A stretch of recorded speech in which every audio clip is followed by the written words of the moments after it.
Good morning, sisters and brothers.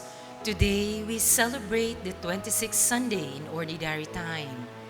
The Healing Eucharist Incorporated and the SVD Secretariat for Social Communications, in cooperation with ABS-CBN, Philippine Daily Inquirer, Pagoda Philippines Incorporated, RCBC Discartec, BIR Caloocan Region 5, and Balikbayan Handicrafts celebrate with you this Holy Mass. Our Mass presider is Reverend Father Glenn Paul M. Gomez, SVD. Our celebration will now begin.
We now consciously connect our own self with our personal God as we say, in the name of the Father, and of the Son, and of the Holy Spirit. Amen. The grace of our Lord Jesus Christ, and the love of God, and the communion of the Holy Spirit be with you all. And with your spirit. So we are connected, gathered not only in the name of God, but we are gathered, connected as one family. Live na live po tayo dito sa ABS-CBN Chapel. Kaya batiin po natin ang bawat isa ng magandang umaga. Good morning. Unang araw ng bagong buwan ng Oktubre. Kaya unang linggo rin ng buwan ng Oktubre. October 1st, first Sunday of October, Feast of Saint Therese of the Child Jesus. And for us to become worthy to participate in this highest form of prayer, the highest form of connection, our Holy Mass, our Eucharist, our healing Eucharist. We pause for a moment, close our eyes, bow our heads, as we say sorry for all the sins and mistakes that we have committed. We believe that our God is a very loving and forgiving God.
May Almighty God have mercy on us, forgive us our sins, and bring us to life which is everlasting. Amen.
Let us pray.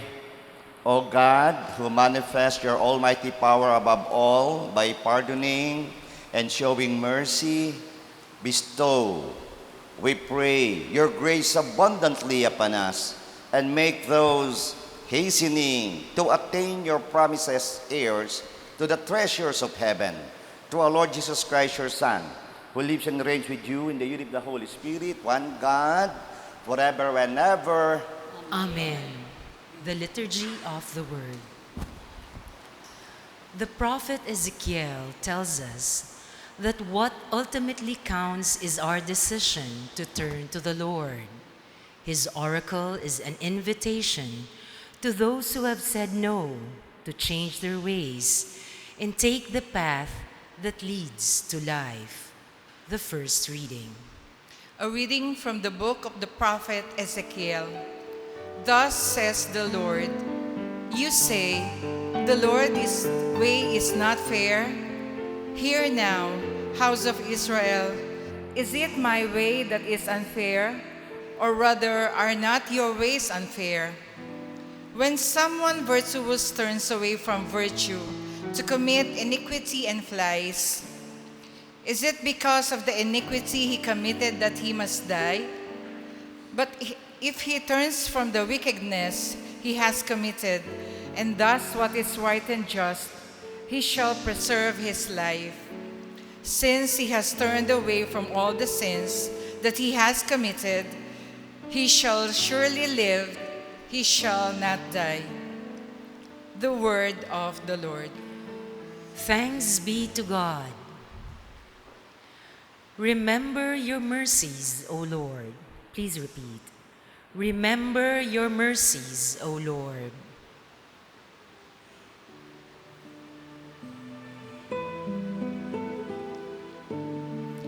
Your ways, O Lord, make known to me. Teach me your truth. Guide me in your truth and teach me, for you are God, my Savior. Remember your mercies, O Lord. Remember that your compassion, O Lord, and your love are from of old. The sins of my youth and my frailties remember not. In your kindness remember me, because of your goodness, O Lord. Remember your mercies, O Lord. Good and upright is the Lord. Thus he shows sinners the way. He guides the humble to justice and teaches the humble his way. Remember your mercies, O Lord. The salvation which the Father has accomplished through Jesus, leads Paul to contemplation and praise, prayer and thanksgiving. The second reading.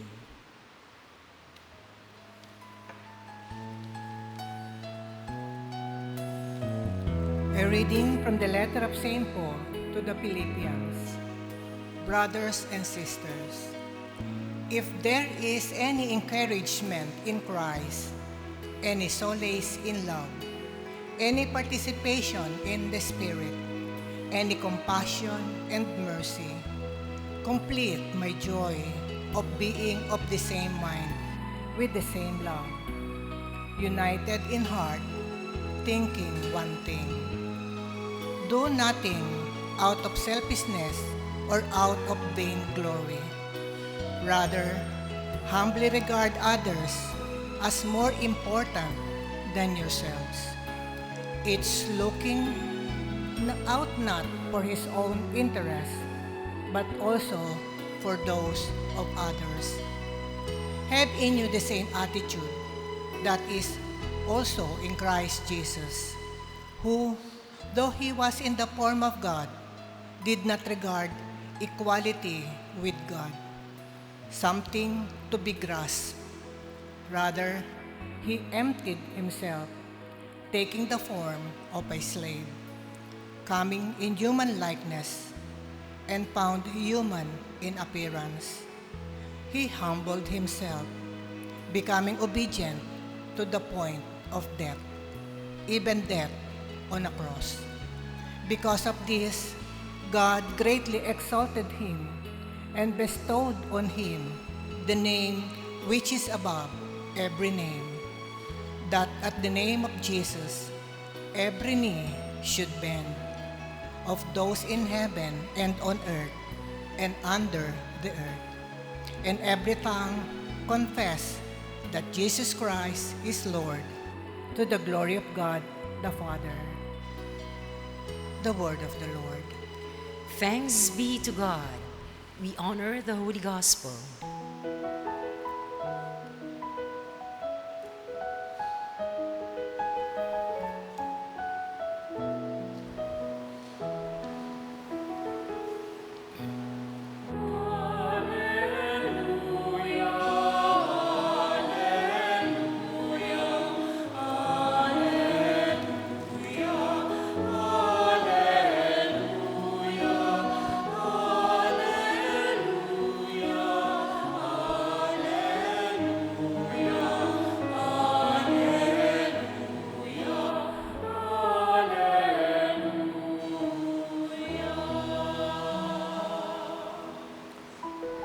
The Lord be with you.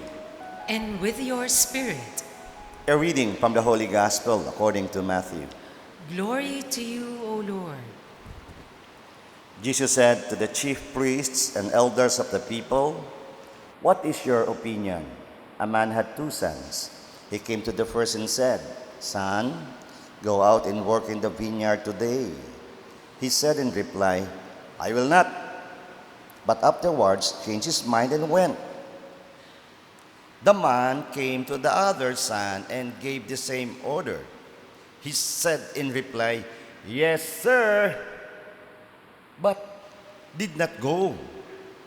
Which of the 2 did his father's will?" They answered, "The first." Jesus said to them, "Amen, I say to you. Tax collectors and prostitutes are entering the kingdom of God before you. When John came to you in the way of righteousness, you did not believe him, but tax collectors and prostitutes did. Yet, even when you saw that, you did not later change your minds and believe him." The Gospel of the Lord. Praise to you, Lord Jesus Christ.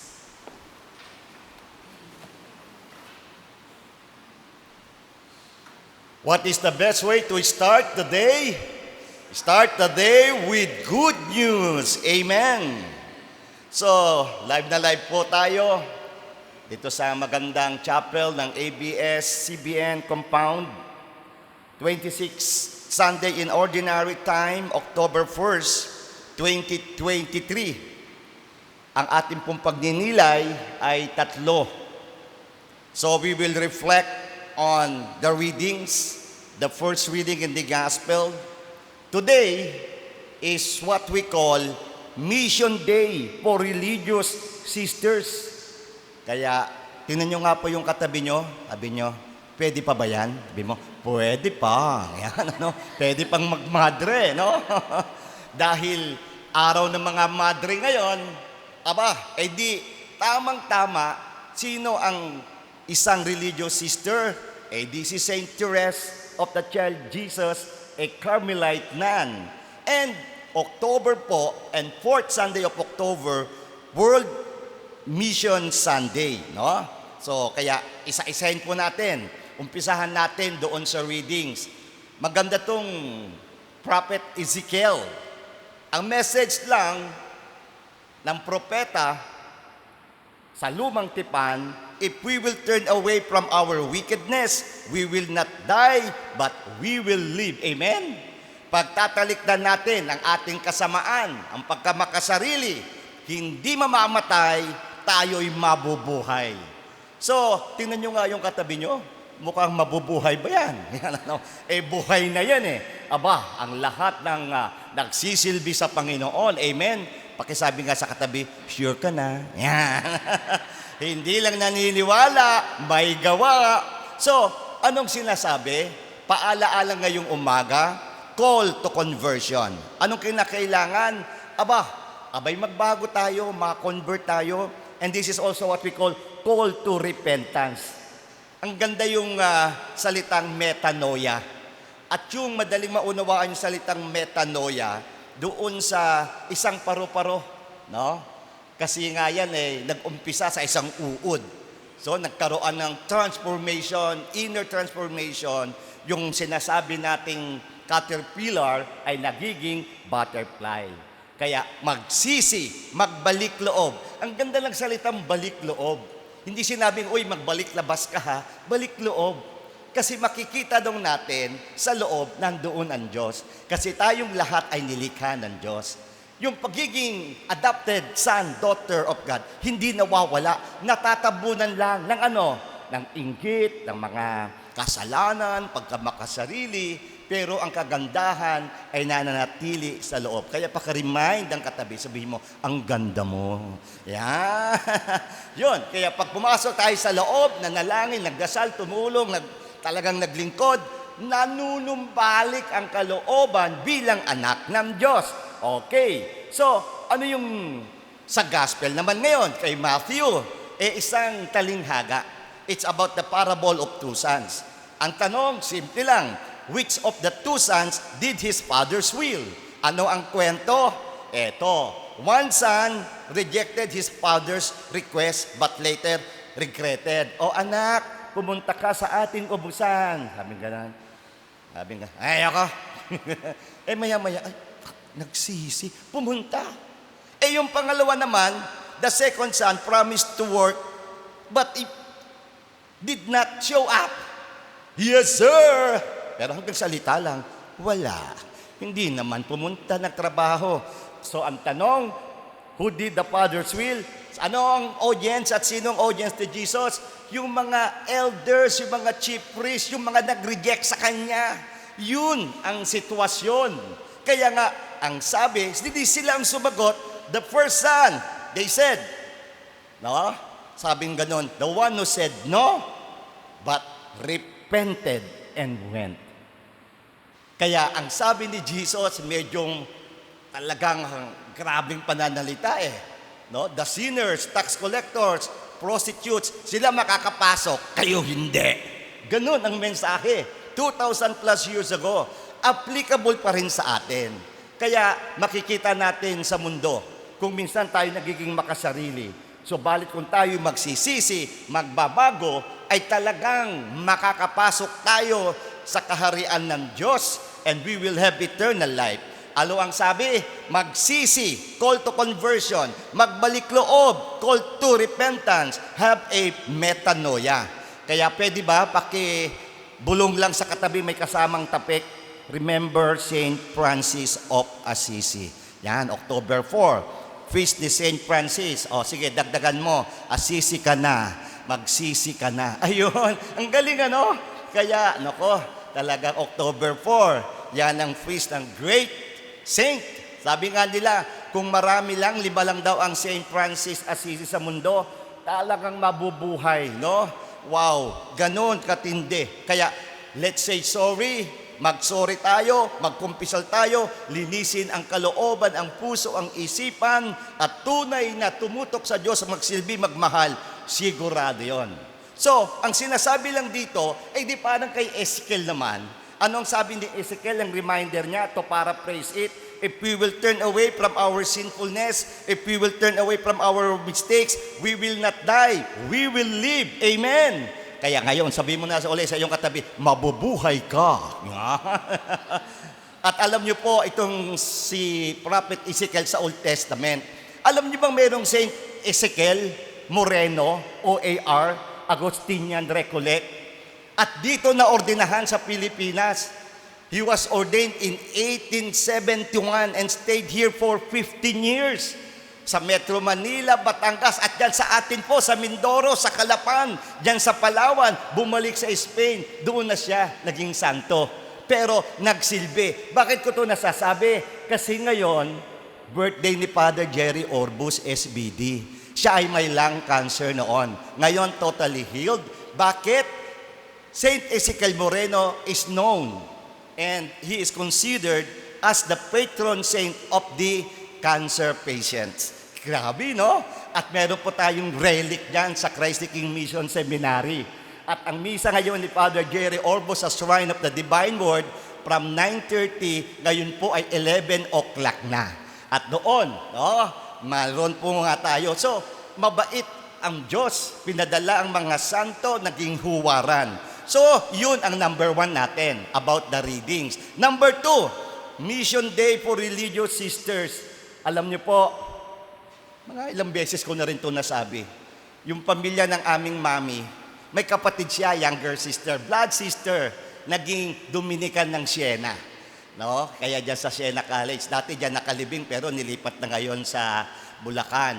Si Sister Nieves Mabalot. Meron pang isa. Yung first cousin naman ni mama, ng aming mami, nandyan sa St. Joseph College. Yan naman ang CFIC, no? Franciscan Missionary. Kaya ako, Dominicano, no? Franciscan. Ako, mga auntie ko, madre. O pakitanong ang katabi, may kamag-anak ka bang madre? Yan, ano? So, we pray for them and we thank them for their services. Dito na lang.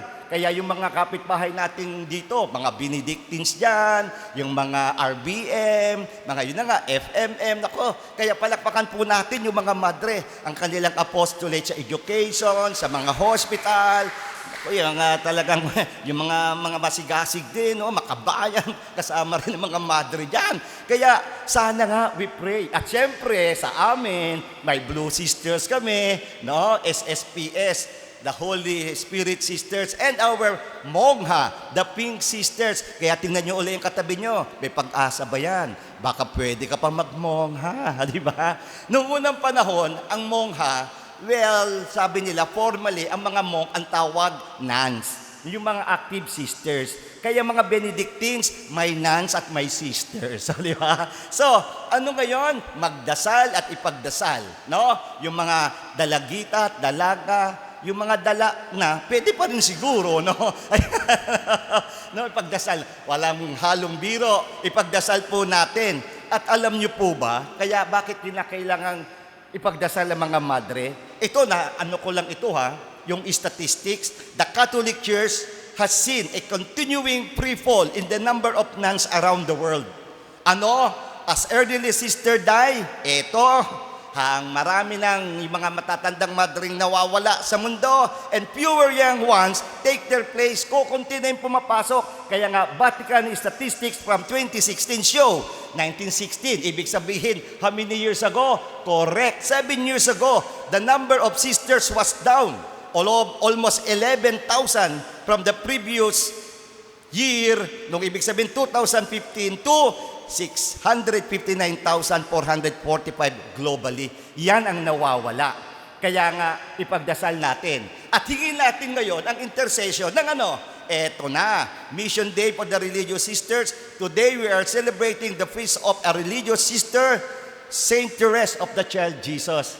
Alam niyo po, ilang taon lang si Saint Therese? Gab, tama, 24 years lang sa mundong ibabaw, no? Kaya may nobena yung kay Saint Therese of the Child, yung 24 Glory Be, no? Ay, nako, ilang beses ko na pong tines yan, very effective din. At titingnan nyo yung bata, yung dalagita siya, Saint Therese, napakaganda talaga.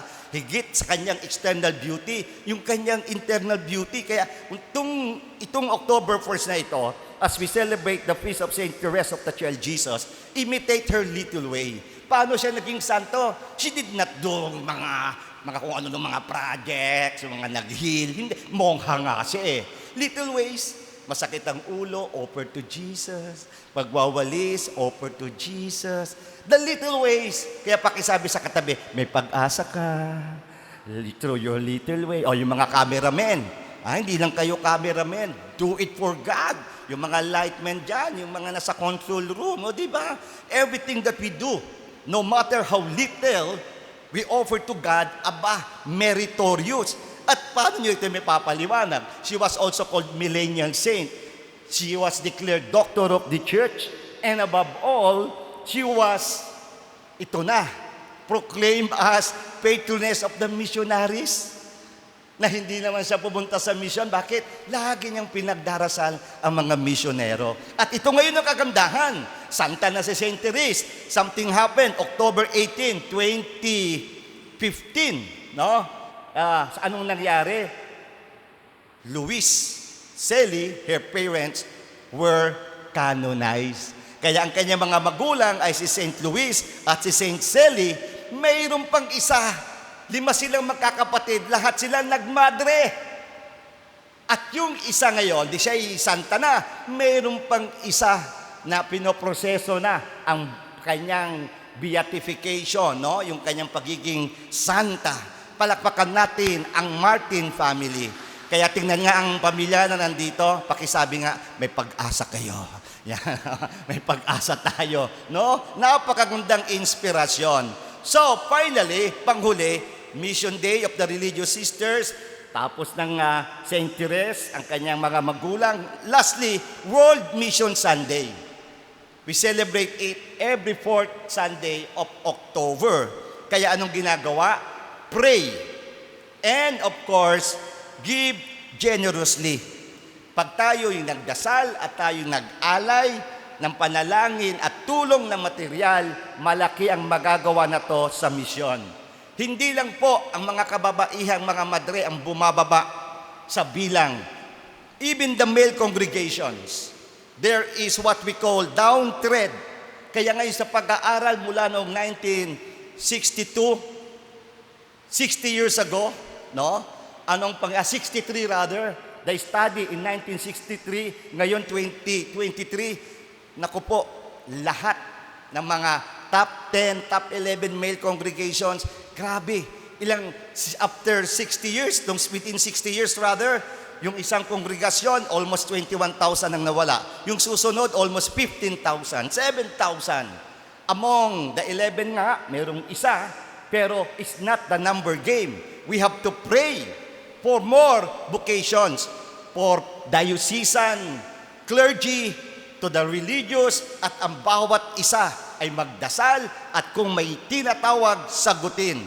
At nais ko pong magbahagi panghuli, itong World Mission Sunday 2023 ay kami pong mga SBD, katatapos lang po ang Mission Secretary sa Asia Pacific.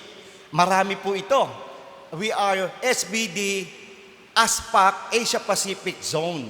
Kaya meron kaming Indo-Leste, Indonista, sa Indonesia and Timor-Leste, India and Bangladesh, Philippines, 3 provinces, North, Central, South, and yung tinatawag na Chinese, mga chopstick sa China, sa Vietnam, sa Korea, sa Japan, at doon sa Oceania, mayroong Australia province, PNG province, 23 participants. So we evaluated what we did for the past 3 years and what we are going to do to the next 3 years. At yan nga po ay nangyari sa Eco Spirituality Center sa SBD Laudato Si Farm Tagaytay. 23 missionaries, siyempre kasama na po ang aming Mission General Superior, ang aming General Mission Secretary, Father Lazar from Rome, at yung 22 ng mga mission secretaries and their representatives. So kahapon po nagmisa kami. Saan? Doon sa aming seminary, doon sa aming Chapel Holy Spirit. Kasama, nandoon din yung mga madre naming blue. And this is what we call Arnoldo's family. St. Arnold Jansen founded male congregation for brothers and priests of the Society of the Divine Word. And then he founded the active female congregation, the Blue Sisters, and finally, nung buhay siya, may siyang pinound na monk, the Pink Sisters. He wanted to found the fourth one, the Lay Association, pero ngayon ay isang totoo na, sapagkat meron na kaming SBD Lay Partners at kasama namin sila during doong nagsasama ang aming secretariat ay mag-asawang Lay, Brother Mike and Sister G.O. Paderon, at involved din si Attorney Tyron Franca, na siya rin ang board dito sa ating Healing Eucharist. At palakpakan po natin ang Healing Eucharist Loving Prayer Partners Community ay isa ring SBD Lay Partners Group. Okay. At naandyan din, siyempre, ang Lay Society of the Society of St. Arnold Jansen, ang Hearts of Jesus in Mary, at naandyan din ang Divine Word Institute for Mission Studies. So sama-sama po tayo, mission in the wounded world. Ito na ngayon ang ating bigyan diin. Tulungan natin ang may sugatang mundong ating tinitirhan. From agentes, we are moving to intergentes, and this is what we call synodality. At October Rosary Month, we ask the prayerful intercession of Mama Mary. Huling tapik sa katabi, sabihin mo, buhay ka pa! May mission ka pa! Feel mo? Gets mo? Gawin mo! Gagawin. Purihin natin ang Panginoon. Tayo po ay tumayo at ating ipahayag ang ating pananampalataya. I believe in one God, The Father Almighty, maker of heaven and earth, of all things visible and invisible. I believe in one Lord Jesus Christ, the only begotten Son of God, born of the Father before all ages, God from God, light from light, true God from true God, begotten not made, consubstantial with the Father. Through him all things were made. For us men and for our salvation, he came down from heaven, and by the Holy Spirit was incarnate of the Virgin Mary and became man. For our sake he was crucified under Pontius Pilate. He suffered death and was buried, and rose again on the third day in accordance with the Scriptures. He ascended into heaven and seated at the right hand of the Father.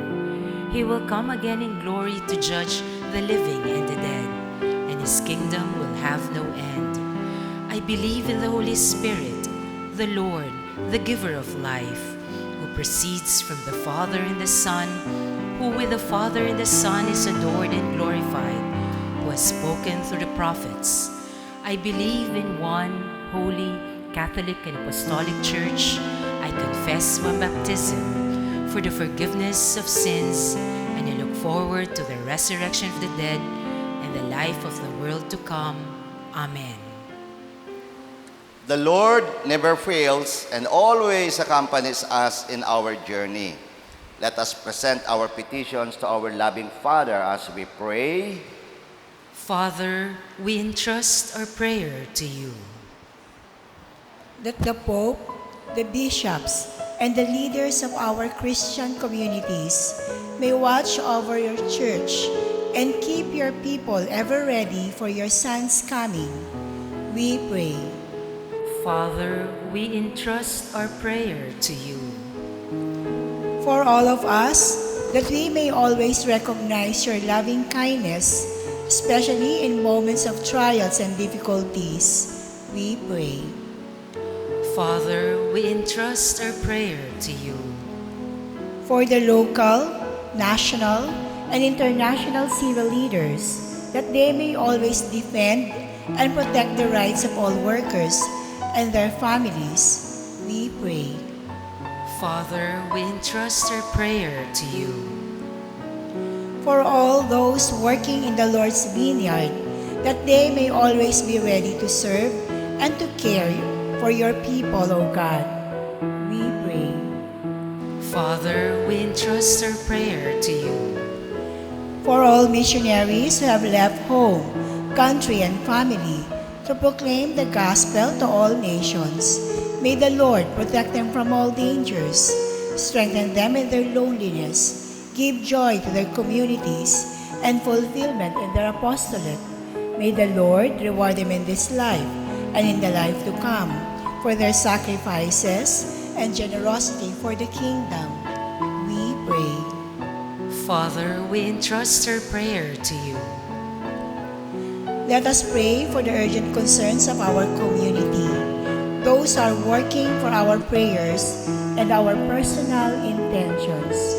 For the birthdays of Mila Fuentes, Bobby Taron, Tess Angeles, Teresita Arcilia, Jillian Gutierrez, Charo Gutierrez, Chali Layawin, Francis Rafael Dinglasa, Gabriel Oreta, Nemi Villanueva, Day and Adrian Castillo, for the Thanksgiving of Jerry Dumayas, Corazon Balinas, Luzgarda Kately Gutierrez, Mikmik Roque, Chit Layawin, Linda Cheng, Mirasol Angking Gui, Greg Origenes, Mila Stevenson, Luz Guzman.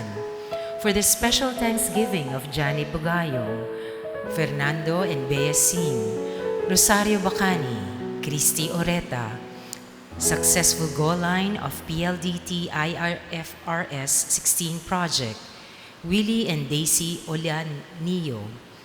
For the eternal repose of Antonio Romero, James Layawin, Joey Fuentes, Jaime Gutierrez, Louis Bersaba, Renato Agustin, Sister Betty Mathay, MMS. For the healing of Teresita Arcilia, Elizabeth Carandang, Mila Fuentes, Bes Magadia, Trinidad Batu, Eden Gianan, Oliver Uy, Fred Stevenson, Deo and Ernie Oreta, Art Memaram, Gina Malangona, Josie Ramos. We pray. Father, we entrust our prayer to you. Hear our pleas as we entrust our lives to your most holy will. May we always recognize your voice and follow you towards eternal life with you. We ask this through Christ, our Lord. Amen. The Liturgy of the Eucharist.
friends, that is our sacrifice and our own personal intentions may be acceptable to God, the Almighty Father.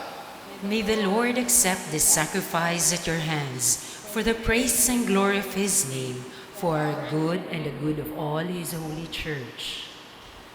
Grant us, O merciful God, that this offering may find acceptance with you, and that through it the wellspring of all blessing may be laid open before us, through Christ our Lord. Amen. The Lord be with you. And with your spirit, Lift up your hearts. we lift them up to the Lord. Let us give thanks to the Lord our God. It is right and just. It is truly right and just, our duty in salvation, always and everywhere to give you thanks. Lord, Holy Father, Almighty and Eternal God, for when your children were scattered afar by sin, through the blood of your Son and the power of the Holy Spirit, you gathered them again to yourself, that a people formed as one by the unity of the Trinity, made the body of Christ in the temple of the Holy Spirit, might to the praise of your manifold wisdom be manifest as the church. And so, in company with the choirs of angels, we praise you, and with joy we proclaim. Holy, holy, holy Lord God of hosts, heaven and earth are full of your glory. Hosanna in the highest. Blessed is he who comes in the name of the Lord. Hosanna in the highest.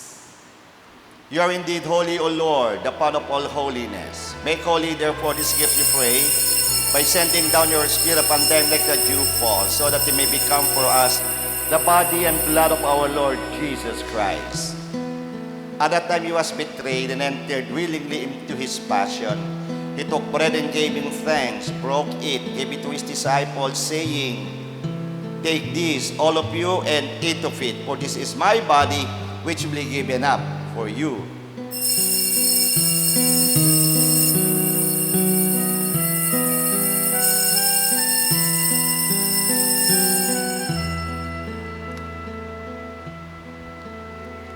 In a similar way, when supper was ended, he took the chalice and once more giving thanks, he gave it to his disciples, saying, "Take this, all of you, and drink from it.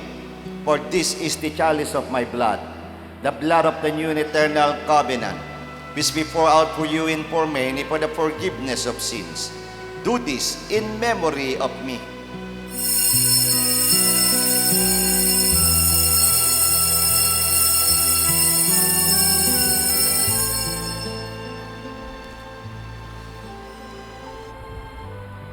The mystery of faith. When we eat this bread and drink this cup, we proclaim your death, O Lord, until you come again. As we celebrate the memory of his death and resurrection, we offer you, Lord, the bread of life in the chalice of salvation, giving thanks that you have held us worthy to be in your presence and minister to you. Humbly we pray that partaking of the body and blood of Christ may be gathered into one by the Holy Spirit. Remember, Lord, your church spread throughout the world and bring her to the fullness of charity, together with Francis, our Pope, Honesto, our Bishop, and all the clergy, the religious, your entire people. Remember also our brothers and sisters who have fallen asleep in the hope of the resurrection, and all who have died in your mercy. Welcome them into the light of your face. Have mercy on us, O Lord, we pray, that with the Blessed Virgin Mary, Mother of God, with the blessed apostles and all the saints who have pleased you throughout the ages, we may merit to be co-heirs to eternal life and be praise and glorify you through your Son, Jesus Christ. Through him and with him and in him, O God, Almighty Father, in the unity of the Holy Spirit, all glory and honor is yours forever and ever.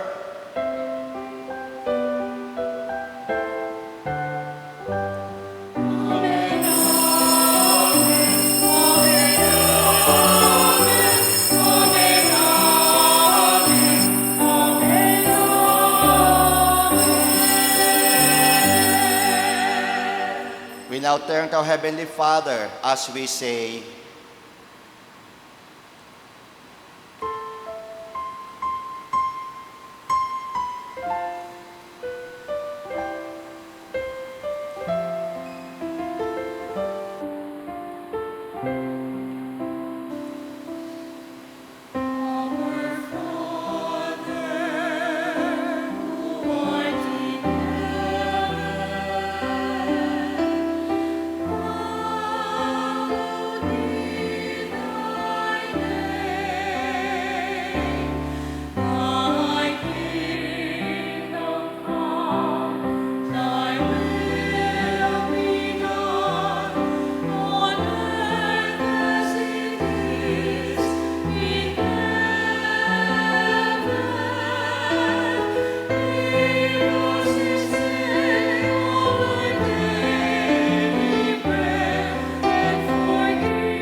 Deliver us, Lord, we pray, from every evil. Graciously grant peace in our days, that by the help of your mercy, we may be always free from sin, and safe from all unnecessary distress, as we await the blessed hope and the coming of our Savior, Jesus Christ.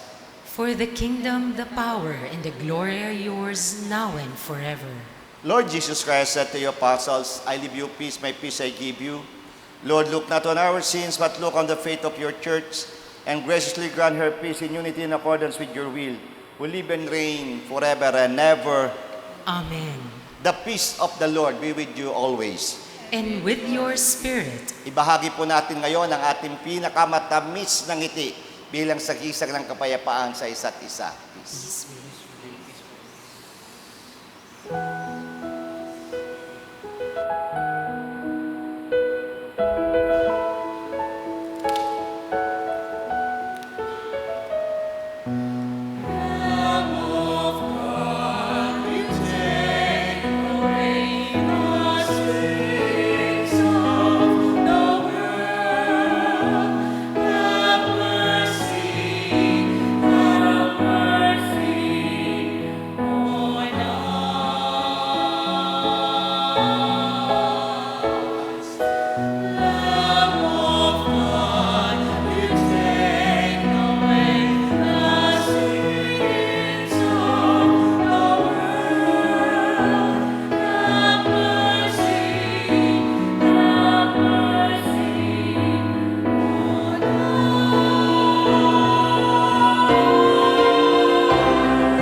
Titigan po natin ang ating mananakop, ang ating Kristo.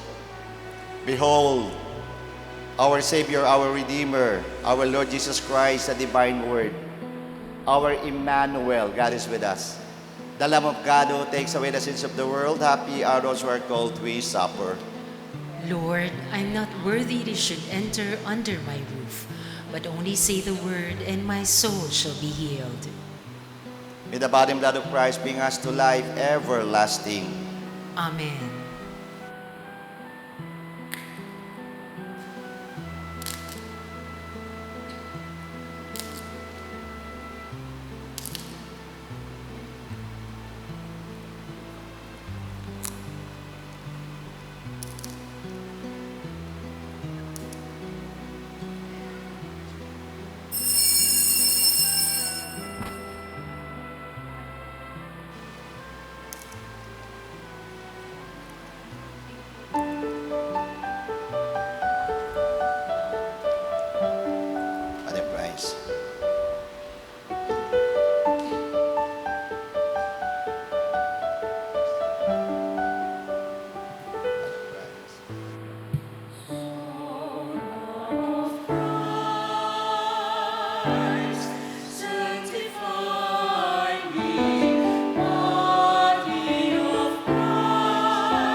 Isama po natin sa ating mga panalangin ng mga kapatid nating nasa hospital, nasa tahanan, mga may sakit. Sakit sa katawan, sakit sa emosyon, sakit sa pag-iisip at sakit sa espiritu. Heavenly Father, Lord Jesus, God, Holy Spirit, our Blessed Trinity, we lift up to you all our sisters and brothers that need healing. Lord, you are the source of life. You are also the restorer of our health. Patuloy mo kaming hipuin, Panginoon. Patuloy mo kaming pagalingin upang kami ay makapaglingkod sa iyo. Yes, Lord, heal us so that we will be continuing our mission here on earth. Bigyan mo kami ng lakas, Panginoon, bilang iyong instrumento na manatiling misyonero, misyonera sa sugatang daigdig. Sugatang daigdig na meron kami ngayon dahil sa pandemya, dahil sa climate change, dahil sa mga namumuno na sumasakop ng mga bansang matahimik. Kaya Panginoon, tunay na kinakailangan namin ng paghilom. Hilumin mo kaming lahat at dawa pakinggan namin ang propetang Ezekiel. Pakinggan namin ang tagapagligtas ng Panginoong Kristo. Kinakailangang magbago. Kinakailangan ng metanoia. This is the real change, the inner change for us to realize our true nature as your children. Ito ang tunay na paghilom, matanto namin na kami nga, Panginoon, ay tunay mong mga anak. Kami, ang iyong mga anak, na tutulong din sa mundong ibabaw to have a peaceful earth and help us, give us the grace para pangalagaan ang mundong iyong nilikha. Ang lahat ng paghilom na ito, hinihiling namin sa pamagitan ni Kristo ang aming Panginoon. Amen. Amen. Purihin natin ang Panginoon. So I would like to express my sincerest gratitude to all of you, to our commentator, Sister Michelle. Salamat, Sister Menchi, to Tita Linda, to Dr. Luz, and of course, Sister Christy. At nandiyan din, siyempre, si Sister Rose and Sister Faith. At si Gab, ang mga behind, nandiyan sa control room, ang awit papuri. Lahat po, maraming salamat, pasalamatan natin. At salamat din sa inyong mga suporta, papanalangin at financial help para ituloy din ang ating apostolate. So, I also would like to thank Father Sam Agcarakar, the Rector of Divine Word Seminary, the President of the SBD Farm Foundation, and the Executive Secretary of the Divine Word Institute of Mission Studies. Malaking tulong po ang tatlong lugar na aking nabanggit sapagkat dyan nga po naganap ang aming pagsasama ng mga mission secretary sa Asia Pacific. Kasama na siyempre si ang Vice Rector, si Father Jong at si Joy and Clarice dyan sa SBD Farm. At si Father Tony Pernia, ang aming former General Superior, Dean of Studies sa DWIMS, at ang founder, Father Egay Javier. Ang DWIMS po ay affiliate sa Royal and Pontifical University of Santo Tomas. So if you want to know more about the mission, na tamang-tama ngayon, Intergentes, Mission Intergentes, pwede po kayong kumuha ng mga kurso at pag-aralan sa DWIMS. Kaya muli, doon din sa mga lay partners natin, sa HELPC dito, siyempre, sa ating Hearts of Jesus and Mary, sa ating co-chef elders, Tito June and Tita Irene, Tito Manong and Tita Benny, at ang ating head servant, Tito Joey and Tita Mitos, ang dating former head ministry ng mission, Tito Jojo and Tita Alona, na nagkaroon po kami ng exposure dyan sa San Guillermo Talisay Prayer Group. Kaya na bisita po ng aming mga missionaries from Asia Pacific, ang isang lay partners group, ang HJM, dyan po sa Talisay. Kaya muli, maraming salamat po sa inyong lahat. Amen. Thank you also, of course, to Honorable Erwin Tulpo and family, Charito Juan and family, Rodel Manansala and family, Tita Rita Cruz, and to all the donors and benefactors of the Healing Eucharist Sunday Mass, at ganoon din po sa ating everyday Healing Eucharist Daily Mass. Let us pray. May this heavenly mystery, O Lord, restore us in mind and body, and that we may be co-heirs in glory with Christ, to whose suffering we are united whenever we proclaim His death, who lives and reigns forever and ever. Amen. The Lord be with you. And with your spirit. Bow down for the blessing. Lord God, from the abundance of your mercies, provide for your servants and ensure their safety, so that, strengthened by your blessings, they may at all times abound in thanksgiving and bless you with unending exaltation through Christ our Lord. Amen. And may the blessing of Almighty God, the Father, the Son, and the Holy Spirit count down on you and remain with you forever.